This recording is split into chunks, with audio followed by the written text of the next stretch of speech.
back to the channel. Welcome back to KGX to the Z TV. Appreciate everybody checking in with me. Here today with a little better late than never Chelsea transfer deadline day roundup, and what a day it was.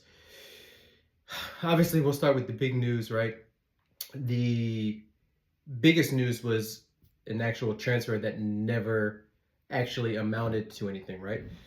As you know, we were heavily linked with Victor Osimhen of Napoli. We had been chasing him not only all summer, but the links had started last year, right? We've got Osimhen saying, he was growing up, he was a Chelsea fan, a huge Drogba fan.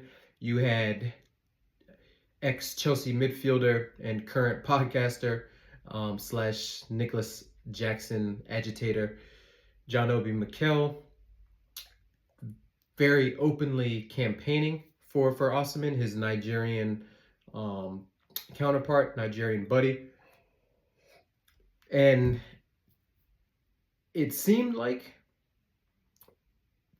the deal was going to go through, but Osimhen, to his credit, he stood firm, right? We kind of, Chelsea folks we played it pretty well considering we didn't get the deal over the line, but we managed to get him sort of boxed in, right? So the news basically was the transfer deal was independent of us sending Lukaku there. So we sent Lukaku there, got the money from that. He signed. He actually played today, scored an equalizer for Napoli, like he normally does on his debut, puts in a good performance. But we had Osimhen sort of, like I said, boxed in, right? So Ahi, they had previously agreed to a deal with Ivan Toney, did the medical in London, brought him aboard. So the writing was kind of on the wall for Osimhen, right? He had already burned the bridges. Napoli had already said that, especially Conte, had come out and was very adamant, Lukaku is my guy. There is no room for Osimhen in the squad.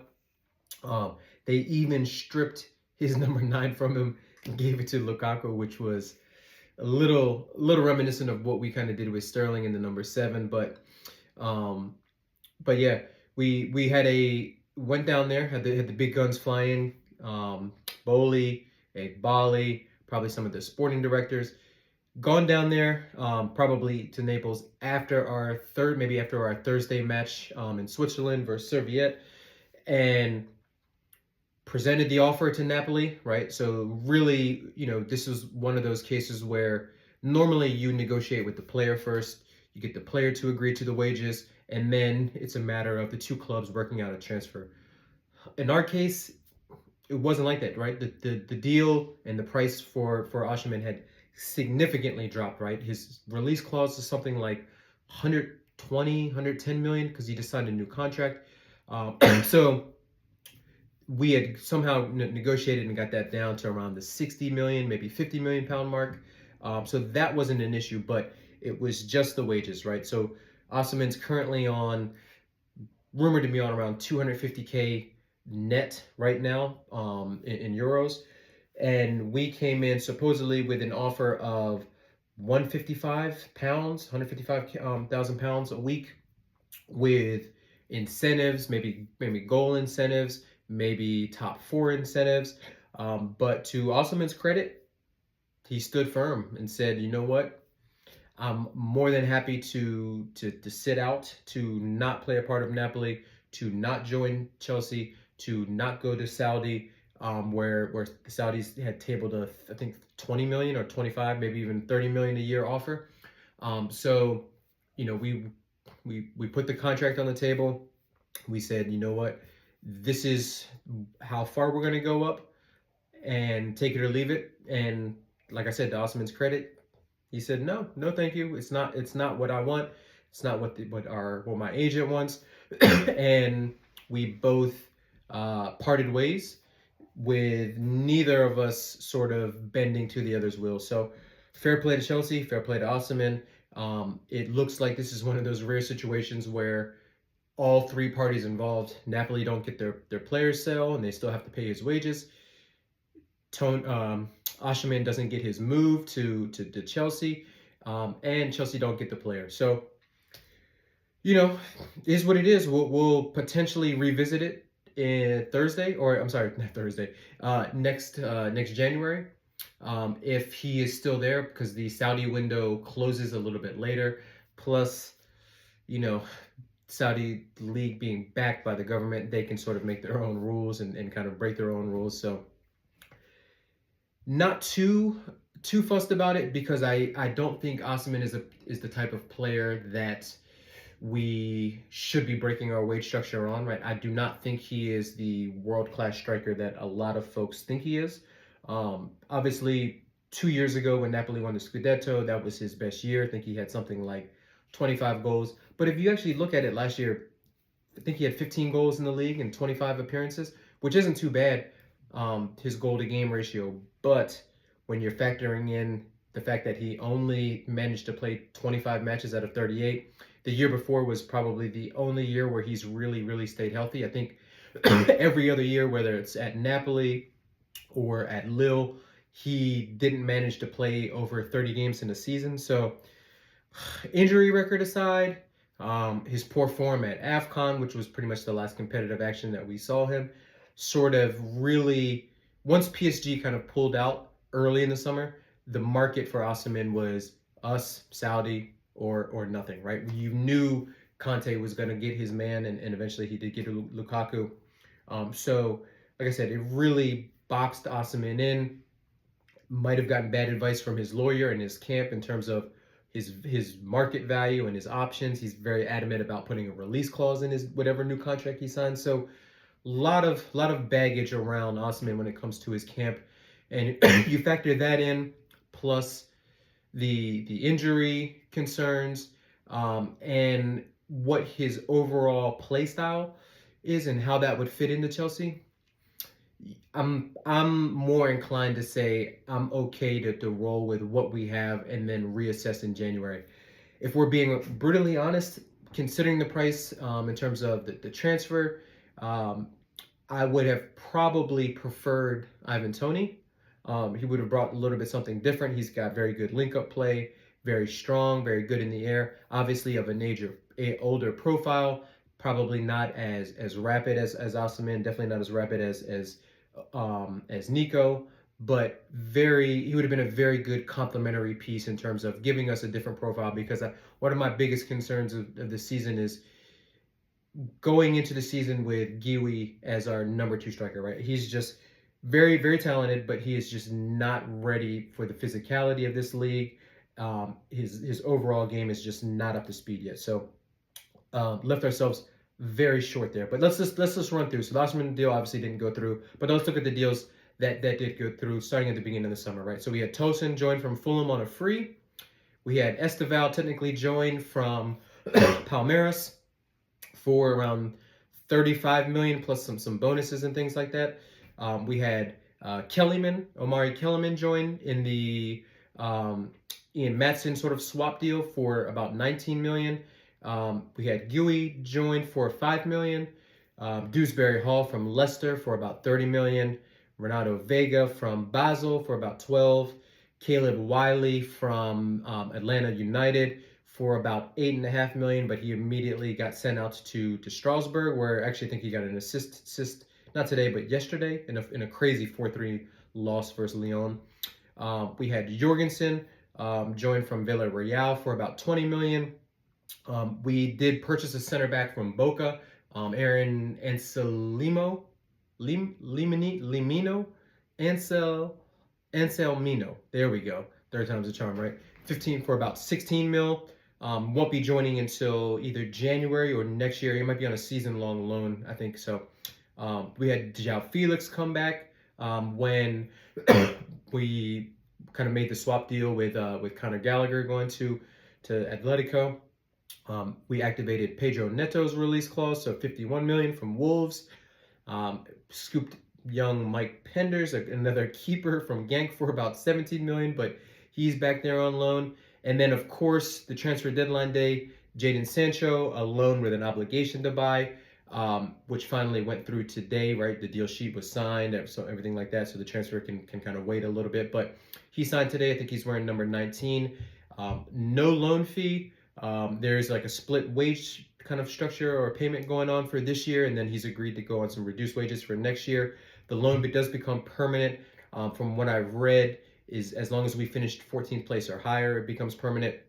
Um, and that deal is that fee is around 20 to 25 million. So considering for what United paid for him and then the production that they got out of him and what they ultimately sold him for, it is a huge loss. Now, personally, I didn't think that we needed another wide player, but if you have seen the last three matches that we've played, where Mudryk has started in all three of them, so that's 2 versus Serviette in the Conference League, and then 1 versus Wolves. You can see that he is a glaring weakness and a glaring hole in our attack when he is on that left hand side. And for all of the pace and all of some of the promising physical traits he brings, he just doesn't have it up here. Doesn't have the decision making, doesn't have the intelligence. When he gets onto the pitch, doesn't have the final product, the end ball, whether it's the final pass or the shot.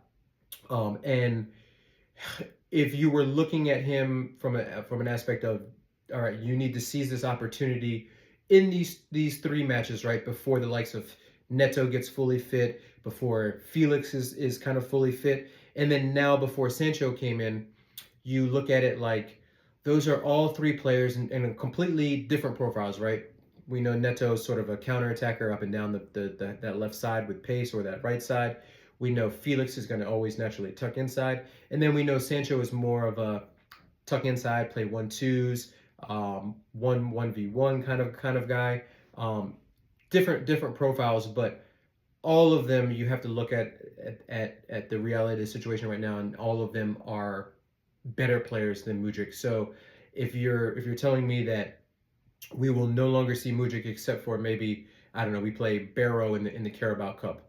If you versus Barrow, that's fine. But in the league and maybe even in the Conference League, when we start to get to the later stages, hopefully if we progress through, we will need better quality on that left hand side. So again, if I'm looking at our ends, I still thought we left ourselves one midfielder short, right? We've seen knocks already to Caicedo and Lavia. We've seen Dewsbury Hall playing that pivot versus Serviette last match, and he was pretty terrible in there. Just didn't have a good understanding positionally, just all over the place. Quality issues too on the ball. Still early for him, and I'm not holding out. My expectations of him aren't world beater. It is just a squad player, numbers player, someone that knows the system, knows where to be, but it's going to take time with him to help him to readjust to some of his new players, maybe readjust from being out of the Premier League for a year in terms of its pace, physicality, and all the demands that this league sort of asks of a player. So jury's still out on him. I'm not ready to fully write him off, but like I said, I thought we left it short in three kind of key areas, right? So obviously the midfielder, the holding midfielder of the Lavia Caicedo ilk. Would have loved to see Santos, who's doing pretty well for Strasbourg, and then I would have liked to see or either him or Ugochukwu, who looked pretty well in their Carabao Cup. Didn't get any minutes today in the league, but potentially that could be coming. So I looked at the central midfielder. Obviously, that number 9 to sort of push Jackson or to rival Jackson. Although I think we can cover that with potentially a little bit of Guéhi, a little bit of Nkunku, a little bit of Palmer false 9, maybe a little bit of Felix or Sancho false 9. Those two have played there before for Atletico and United respectively.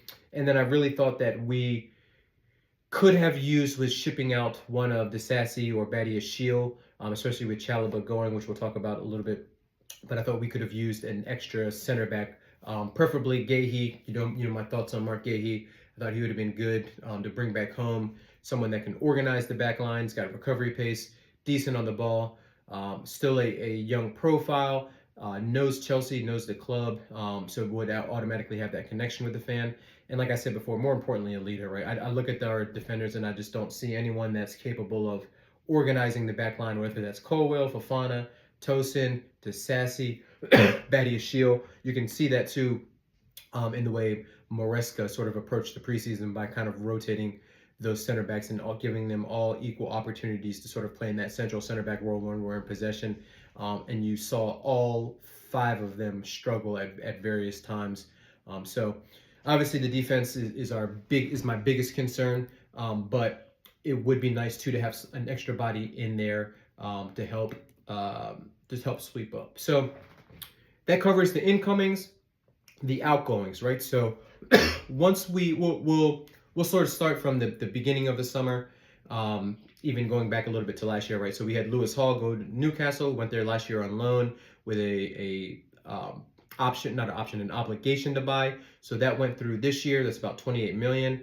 We saw Matson go through. That went through for about 37 and a half, 38 million. But again, Kellyman coming back sort of negated that. So it was really about a net $20 million transfer.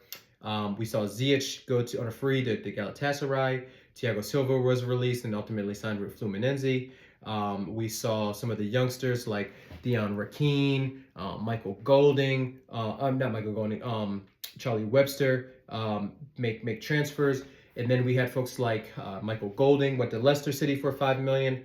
Hutchinson joined Ipswich Town on 23 million, which he was on loan there last year, did very well.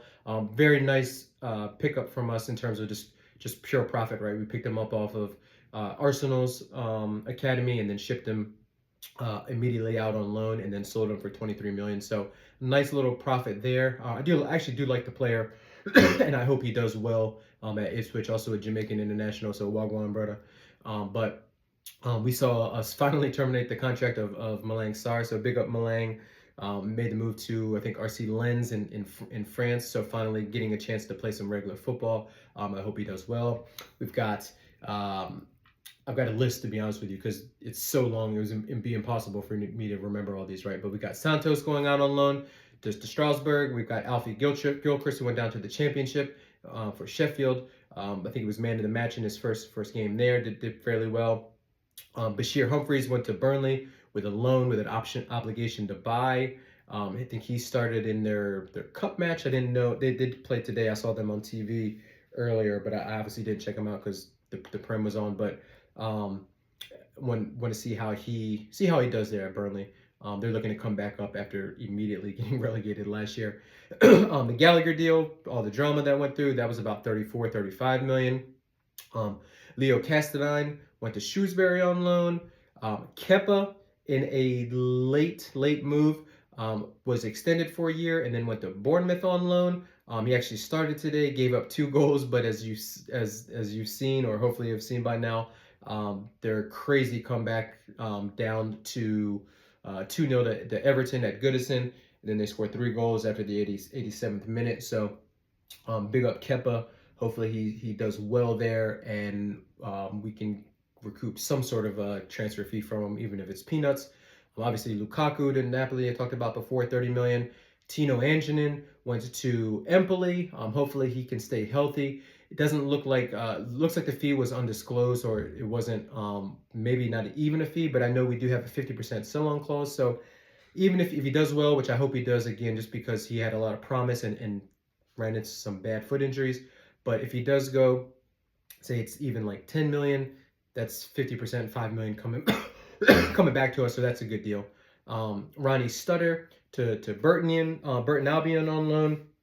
And then, of course, the big one on transfer deadline day, one Raheem Sterling to Arsenal on loan, where, if I'm being honest with you, I didn't, we'll get in this one, right? So besides him, we had Chalobah going on loan to Palace last minute. Obviously, he won't be eligible to play versus us tomorrow.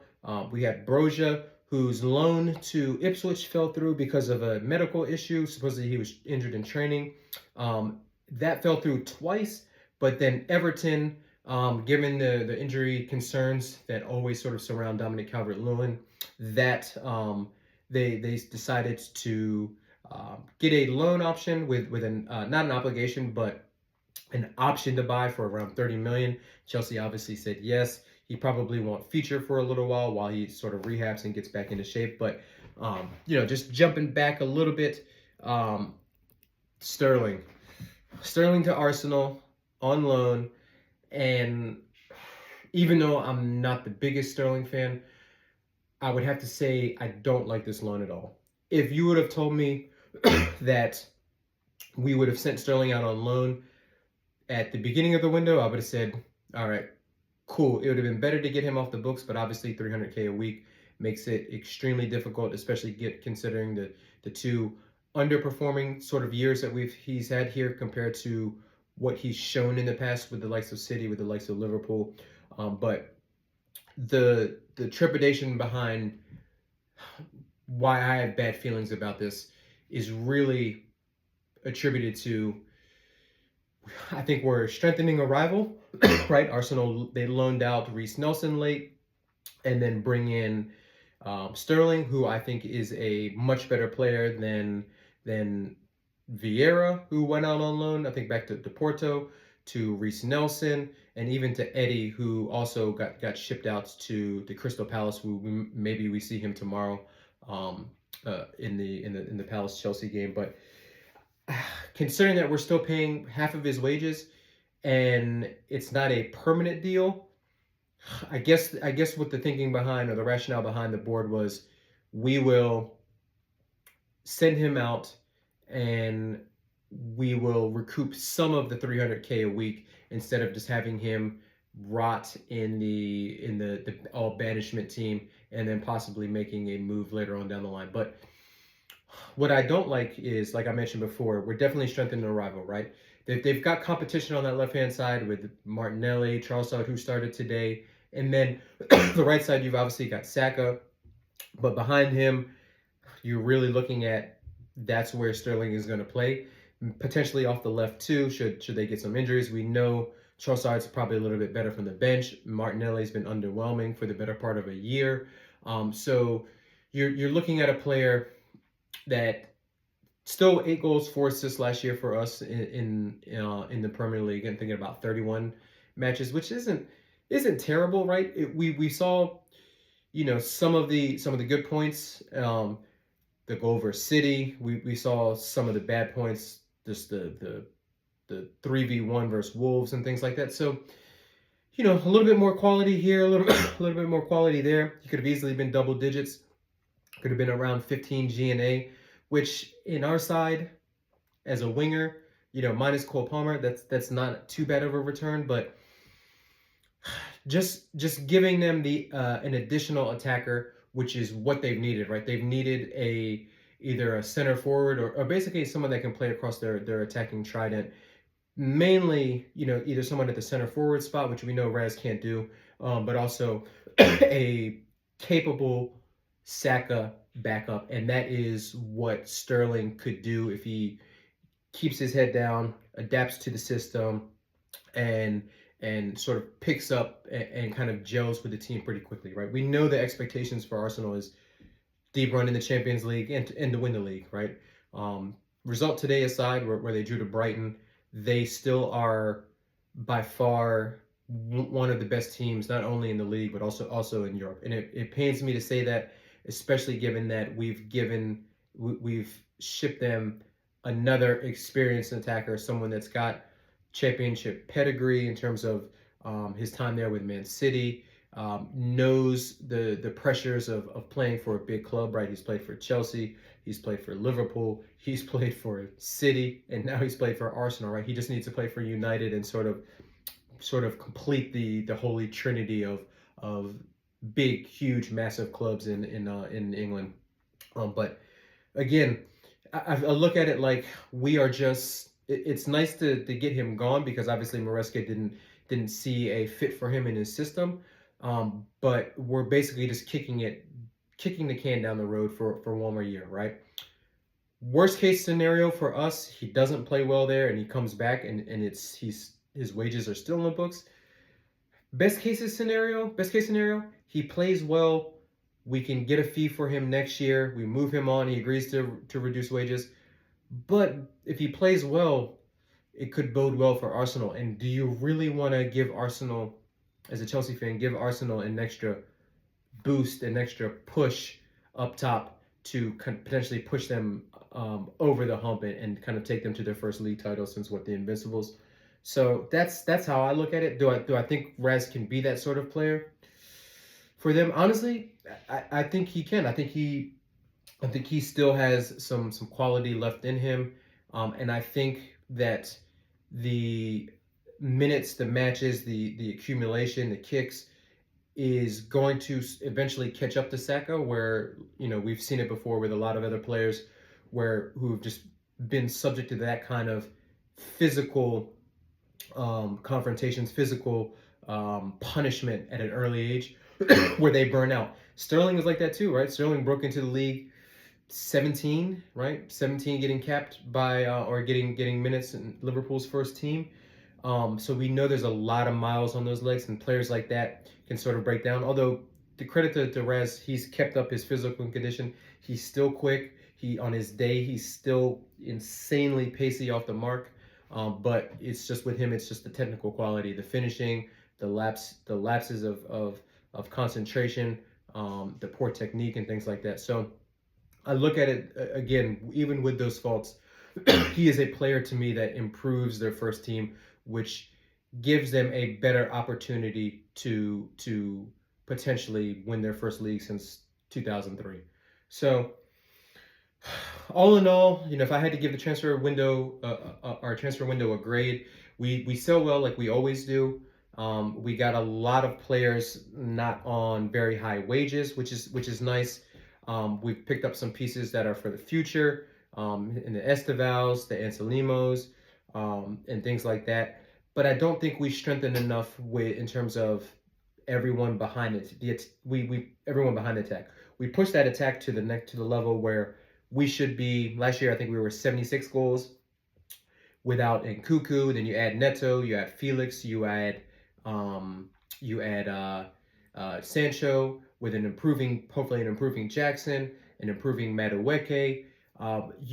We should be, and then in a healthy Nkuku, we should be around the 85 goal mark, which puts us right up there in that top three, right? We know City, Liverpool, Arsenal both got over 90 last year. I think Liverpool was around 85, 86.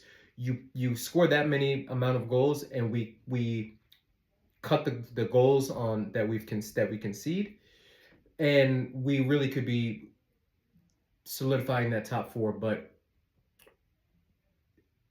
in order to solidify that top four, we need better defenders, and we need more cover in the midfield, and I don't think that we did that. So I'd have to say this window's 6.5, maybe a 7 out of 10, considering some of the fees that we received, some of the players that we finally got out, like Lukaku. But I think we are still and still a few players short from really sort of putting our stamp and our marker down on that fourth and potentially final Champions League spot. So we'll see. We'll see. Now it's up to Maresca. He's got his core group of players. He's got sort of a more of a settled squad. We'll see how he gets the attackers to stay happy, stay consistent, to fire. I think that competition will potentially push a lot of these players up. But yeah, it's going to be a big task and big challenge ahead for Maresca to see us kind of solidify that defense and to not concede 60 league goals like we did last year. So we'll see. Like I said, it's not the end of it. Transfer ban could potentially be incoming for issues that were brought forth during the Roman era, and sort of reported by Boli and Igbali. So hopefully, we've got a couple more windows where we can help to solidify some key positions. We still need to address the goalkeeper position, defender, midfielder. But I'm very, very excited to see the attack. Very excited to see some of the young quality players we brought in this year as well as next year. And just overall, just kind of excited to see where we sort of take this season. So appreciate everybody checking in. Make sure you hit that like, make sure you hit that subscribe, and we will see you back either for a Palace review or a Palace preview.